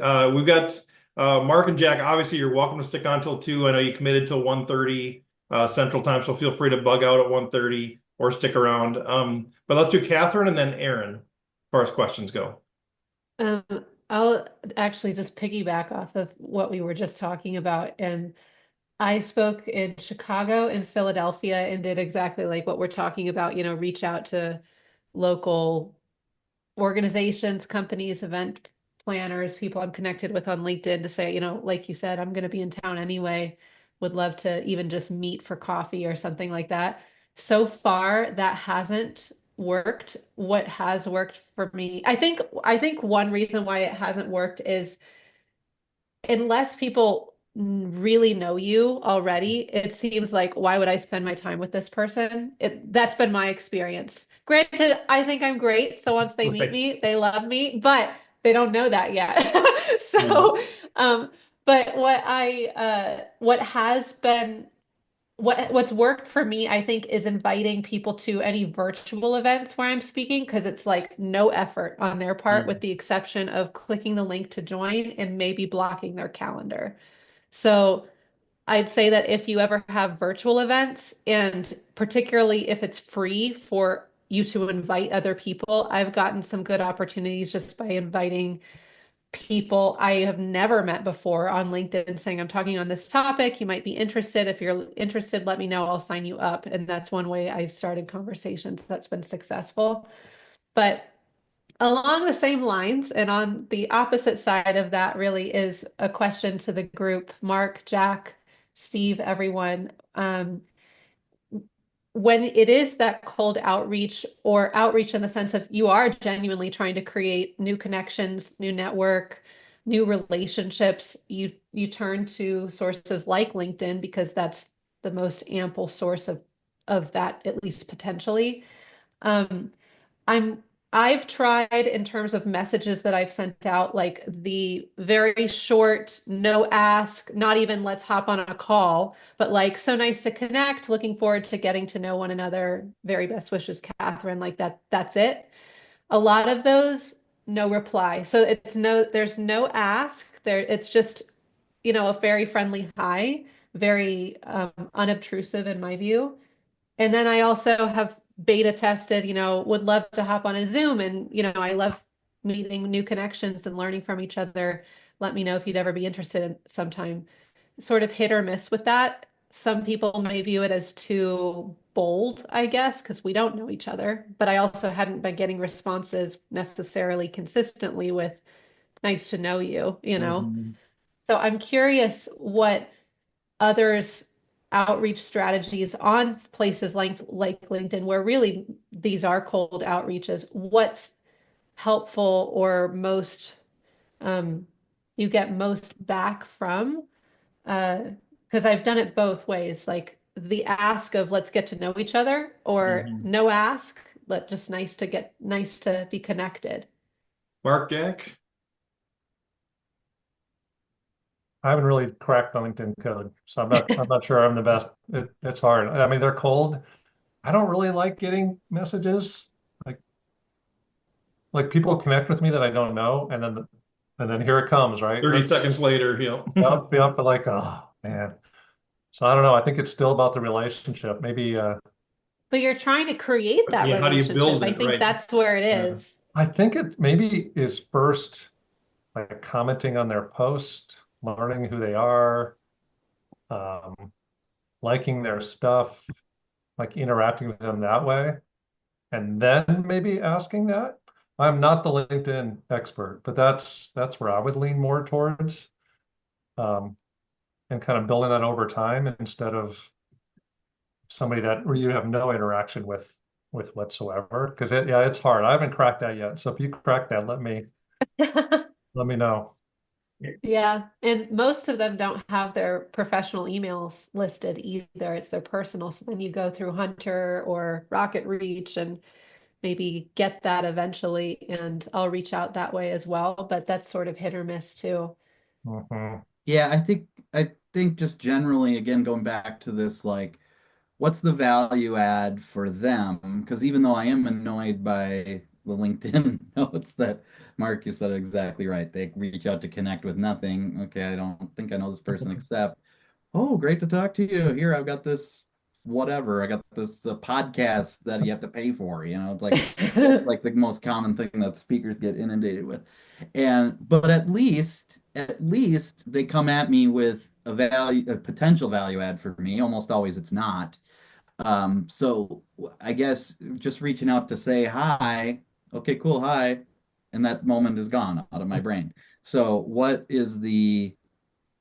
the value to that person? What problem are you solving for them?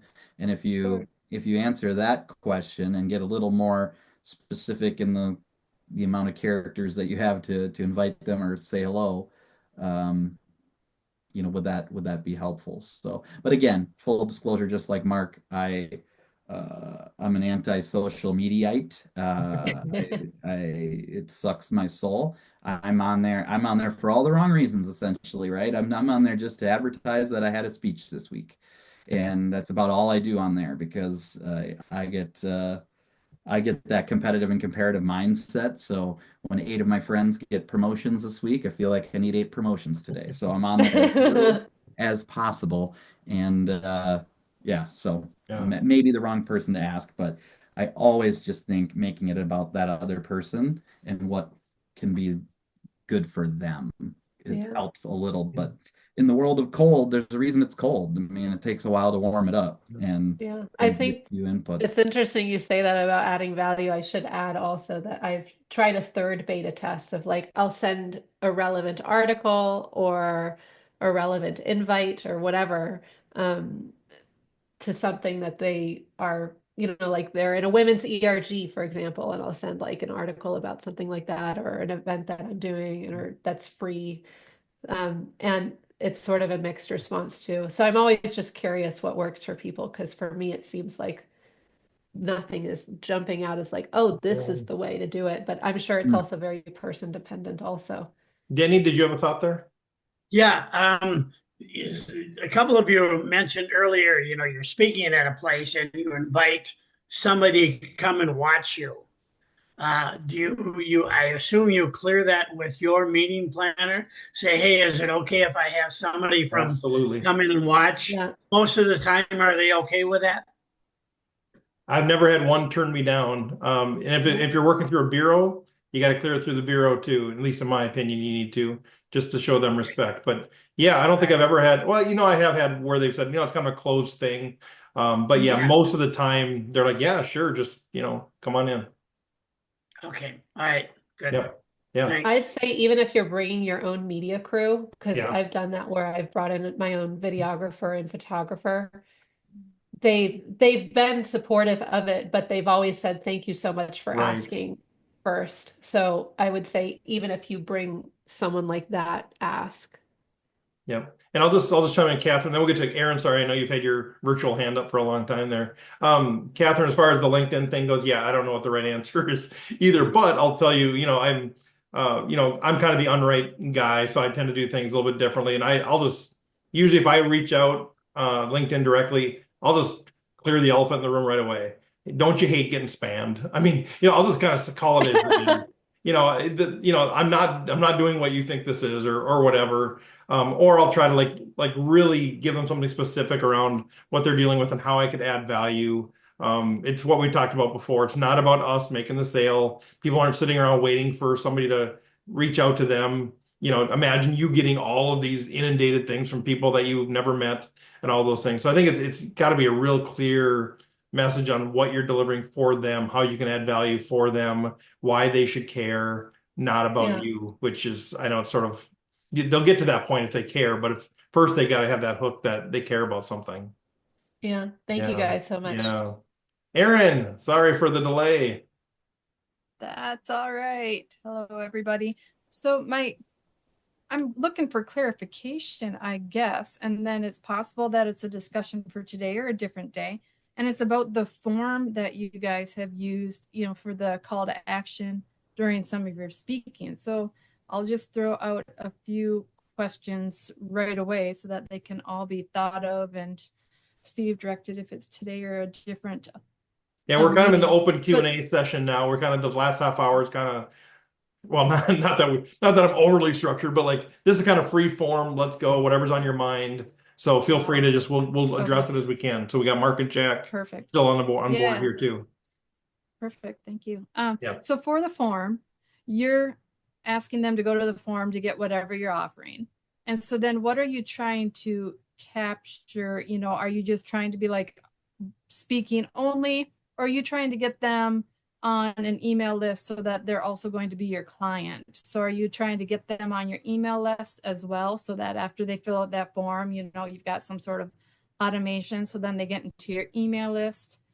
And then just also in general, like how often do you have calls to action in your speaking? Do you always have a soft CTA? Anytime that you're paid for, I don't have time for this activity related, or are there times when you're just speaking to share your information and there's no gathering? So that's the kind of direction that my thoughts are going with the questions. Yeah, I've got thoughts. I'm sure a lot of other people here have thoughts, but how about Jack and Mark? Why don't you guys go ahead?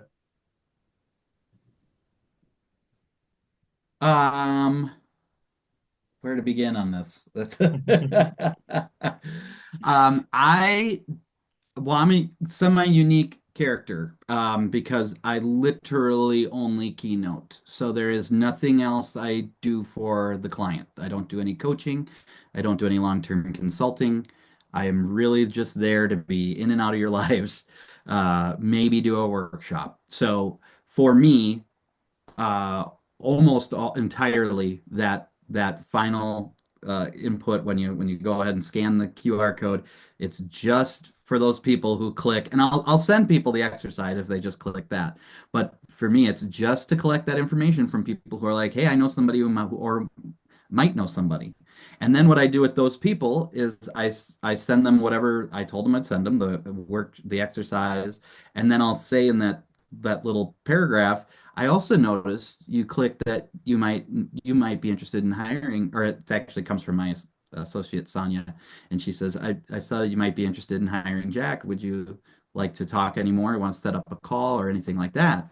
It's just very brief conversation. Then if they don't respond to that, which they often don't, because sometimes they just click on a whim, and they really didn't have any intention of hiring me or didn't know anybody, and so then I'll respond 1 month later. If they don't respond to that, I'll send them a note in a year just before the event and say, hey, hope you have a great time at the event this year. And then I just kind of leave it at that. I put them in my annual check-in list, and over time, if they're not responding, I let it roll off. Most of them are, not buyers, right? But that's the reason that I do it. There's a lot of reasons that you could do it. I do not even have a mass email system at all because I hate getting mass emails. So it's my own, again, I think for many, it's a great strategy, or so I've heard.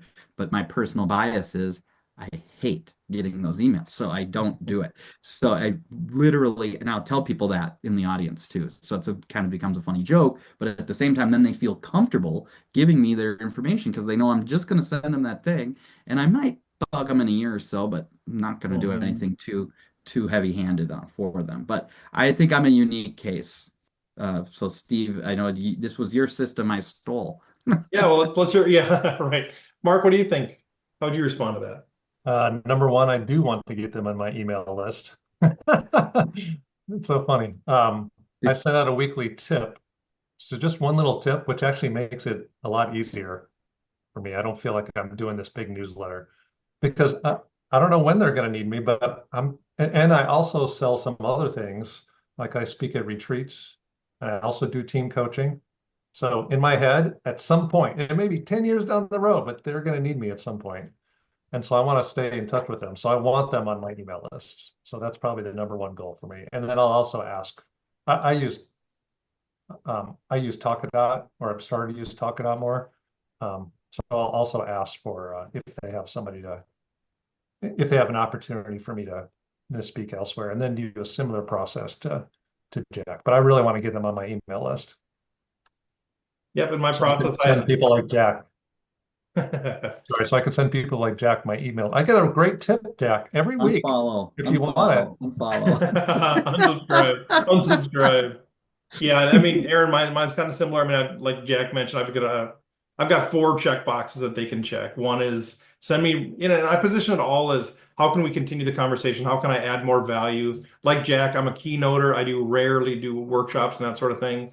So it's a little bit different there, but how can I add more value? So that's how I queue it up. I can send you more resources, dig deeper into some of the stuff that we talked about. That's one box that they can check.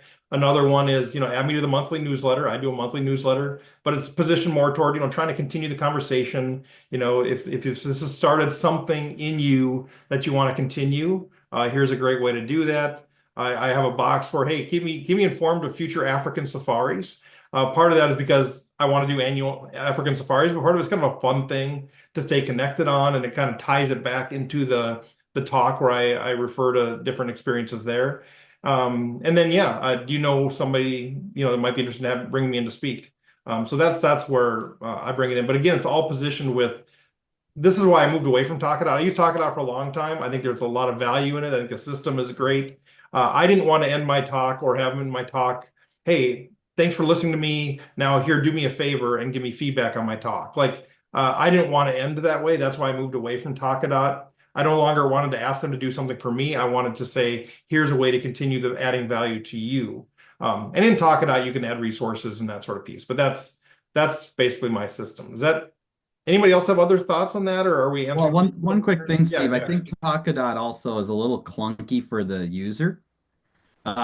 Because they have to answer like a few questions before they even get to the question, don't they? As I'm recalling, you can't just have a simple clean. That's what I loved about your plan, Steve, is it just takes them to this thing where they literally check 2-3 boxes, maybe just one, and they're done. And the Talkadot thing, when I go to, if I'm supporting a friend, I do it, but I mean, the less you can ask of people, the more likely they are to do it. Yeah. The only thing I would add to that is I agree with you. I've taken some questions out of Talkadot because it's too long. But I think meeting planners are starting to ask for that more. I had one asked this morning. For the feedback? Yeah. Do you have any Talkadot reports? Actually, it was a bureau thing. Do you have any Talkadot reports in this industry? So I'm like, that's really interesting that somebody actually asked that. Interesting. So. Yep. For me, I just wanted more. Bad boy. They're adding more customization to it and that sort of thing, which I think is good. for sure. That one of the things that I struggled with talking about was it automatically checked the box, add me to your mailing list, and you couldn't have the default be unchecked, and that bothered me. And it was really small font. And for a lot of people, that's great because they want to add as many people as possible to the mailing list. I only want people on the mailing list that actually want to be there. So it's a different, it's a different paradigm, I guess. But again, talking about it's good. I mean, Arlo Moody, a great guy. I think it's wonderful. I think just for me, it was a different sort of what I wanted for next step.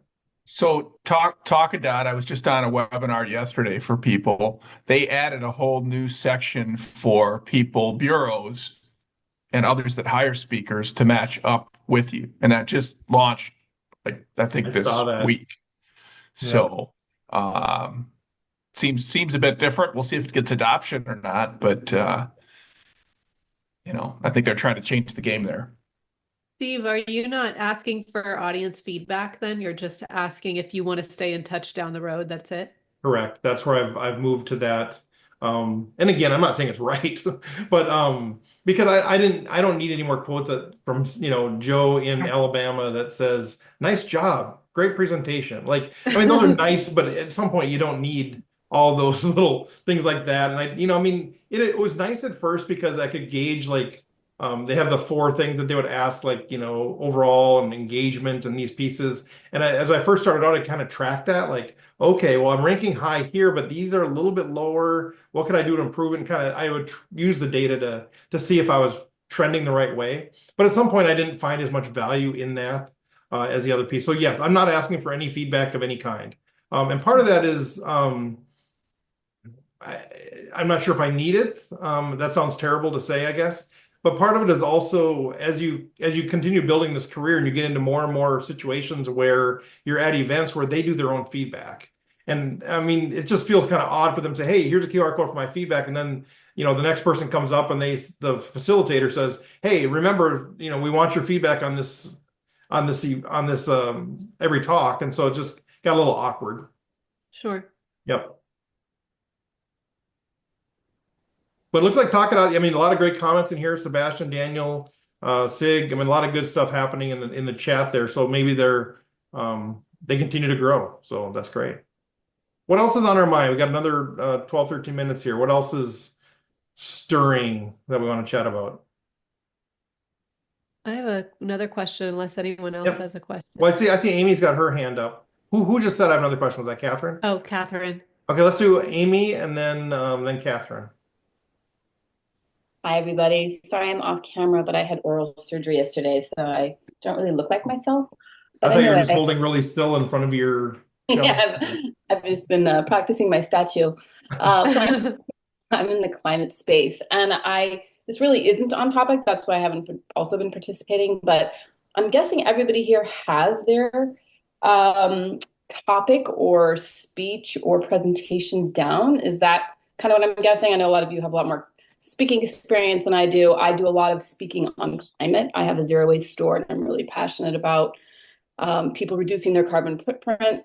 But I've been trying to formulate the right secret sauce of what to share with people.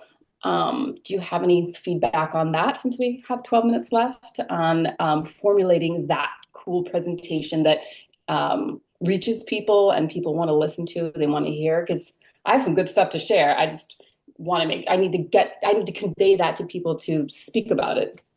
So I think, yeah, Jack and Mark, I'd love to have your perspective. I guess, Amy, just to clarify that question, are you trying to come up with what's your core message, your big insight, or are you trying to actually are you talking more about building the talk? It's both, actually. I mean, I have 3 different presentations I do for different groups. I speak to schools, I speak to companies that'll bring me in, but I feel like my content needs to be, I need to ameliorate it just so I'm reaching more people. I've been doing this for a long time. I know what my barriers to entry are in terms of reaching people in climate. So I'm just trying to figure, I joined this because I really feel passionate about it, and I want to get my messaging out there in a bigger way. So it's, I think, curtailing my presentation, and then again, obviously, how to connect and share it, which is why everyone's here today. Mm-hmm. Jack, Mark, any thoughts on that? Or who is That's Sid. Go ahead, Sid. I'll actually share a thought because Please. I had, Amy, and I'd be happy to connect with you offline. I had looked at buying a zero waste store about 9 months ago. Oh, And so I learned a lot about the industry and what works and what doesn't work and what people want to hear and not hear. And I had mhm. my own personal biases walking into that, um, and ultimately walked away from the purchase um, for a number of reasons. But part of it is I do think it's challenging, and I have a lot of ideas about it in terms of the messaging, to not just reach the extremists, uh, not just reach the people that actually care today, but how do you reach people beyond that? So I'd be happy to connect separately if you're interested. Which city I'm curious, were you looking to purchase? Was in the Twin Cities. Okay, interesting. Yeah, thank you. I'd love to connect offline. I'd just say if it's a keynote, like I've fallen in the trap many times, like giving information, but really I think it's how can you change their perspective? What insight are you given that's going to change their paradigm? What do you want them to think, feel, or do differently? So it's more than just information. And I'd say use something like ChatGPT. I've done that a lot. Just like here's my description. Make it more personal, or make it more um, Good idea. appealing to this person, or make it that that helps a lot. Just getting different perspectives and just keep iterating. Like don't quit. Just keep iterating and see what's resonating with people and use some of their language back to them. Yeah. Yeah, I think the key is depending on, maybe to Mark's point, if depending on what kind of business you want to build, again, if you want to be a keynoter, that's about giving them new paradigms, new perspectives. That's really what you're looking for thought leadership in there. If you're looking to build more of a consulting practice, that might look a little bit different. So I think part of it is what kind of business do you actually want to build out of this? Are you hoping to, work with companies and help them do this, or are you helping, more general public perspective? So I would say that's one question. And then, yeah, it sounds like you're clear on, what lane you're in, climate, environmental issues, whatever that piece is. And I've heard it described this way, which I really enjoy, is that when you talk about event planners or bureaus or whoever it is that's booking, making decisions here, number one, they need to know exactly what box you're in. You've got that defined, it sounds like. And then within that box, now they've got choice. Here's our climate potential speakers. How do you differentiate yourself? And I don't know if you have that or not, but I'd say really spend a little bit of effort going, what makes you different? What is your hook? What is your thing? So some people just do the hook, the clever, the differentiator, but they don't know what box they're in. So I think you have to do both. You have to really say, okay, what lane am I in? And then once I'm in that lane, what is my differentiator? And so once you have that, or if you have that already, then I think you build the whole talk around that. Okay. Yeah, that's good. I'm probably 80% the way there. I just feel like I need some fine tuning. Yeah. Yeah, and was it Marx that said, kind of repeat, whether it's ChatGPT, I use them as like a board of advisors, whether it's a group like this to just, brainstorm with you. That's why I like to do free events, because it's constantly giving that message and, reps, live messages, what the response is. But ultimately, I would say, and I'm rambling a bit, sorry, but ultimately true to your heart, like what really, have people that can ask you that question. What do you really want to talk about? Like, not what you should want to talk about. What do you want to talk about? What's the message you want to deliver? And I think that the closer you can align the message to that, it's just people see it. They see the passion. And I think that makes you more bookable. Okay. I like it. Thank you. Hopefully that's helpful. Yeah. Catherine. All right. I have another question. I was a front rower growing up, so I don't know if that comes across now, but this is really directed for those of us who are currently or looking to build their speaking businesses to be just keynotes, and that's their income is just keynotes. So I think that was a good point you raised earlier, Steve, about like know what business you're and what practice you're looking to build, because that ultimately dictates perhaps even the audiences that you pursue. Yep. So for those of us, I believe, Steve, you said you do this, Jack, you said you do this, that you do keynotes, that's what you do. Um, how do you identify opportunities that pay, because a lot of the organizations that you submit to, whether it's an open call for speakers or just sort of cold outreach, they have no speaker budget. It's $350, or maybe they pay you $1,500. Money is money, but obviously you can't, if you're only going to have a keynote business, you can't do the volume where that makes sense, in my view. So I'm just curious how you have targeted those opportunities, um, perhaps more judiciously than I have so far. Jack, you want to grab that one? Well, a lot of it just comes down to more research, or one great way to find out is to find a speaker in your price point that you aim to be at and search where they have been. Yeah. So there are various speakers that I sort of eye up closely to see. Holly Hoffman kind of comes to mind. We share the same kind of price point. So where she's been, I know there's gonna be, there's always flex on what people agree to do depending on their availability and everything else. But I know if I follow in her wake, that's where there's going to be the money that I would be making.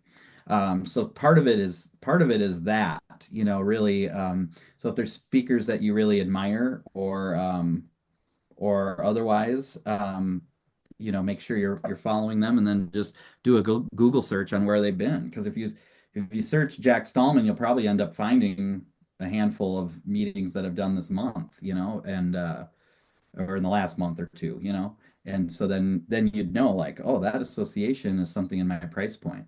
I think that's a great way to kind of start. Did you know Holly previously, and that's how you knew her price point, or you just assume she's probably at a certain price point? Well, yeah, I guess you're right. I'm kind of speaking out of some experience. When I started, I thought, I'm going to be $1,000 speaker. I'm going to be a value to everybody who comes in. Why wouldn't you hire $1,000 speaker? Nobody would hire me. And so I raised my rate to 5,000, and then they started giving me two.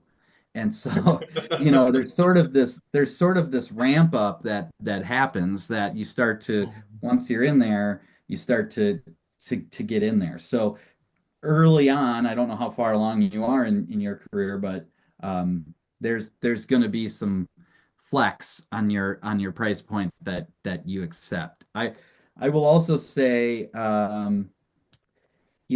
bureaus, some bureaus list speaker rates. So I know Oh, sure. Yeah. Nationally Speaking does. So there's a lot of people listed in there. That's one that just pops to mind. That's an easy, nationallyspeaking.com. Because some of them do hide, or they'll give you a range or whatever, but Nationally Speaking sort of lists the price. Now, some people price themselves at different rates, right? I price myself higher than I actually am, because that's how you get that number eventually. That's my own philosophy, and but everybody has a different thing. So the price isn't necessarily the price, right? But I think that's a good way to start. Mhm. And I see Bonnie put bigspeak.com. eSpeakers is another resource. A lot of speakers use that, and they include their rate range on there as well. Oh my gosh, I wonder what rate I am in there. I know. I haven't updated my profile out there in a long time. I need to do something. And another, Catherine, too, and this is, I know we're just about at time, just a quick thing when you're looking. A lot of times it's like, okay, how do we find paid gigs, right? That is ultimately the question that so many of us have.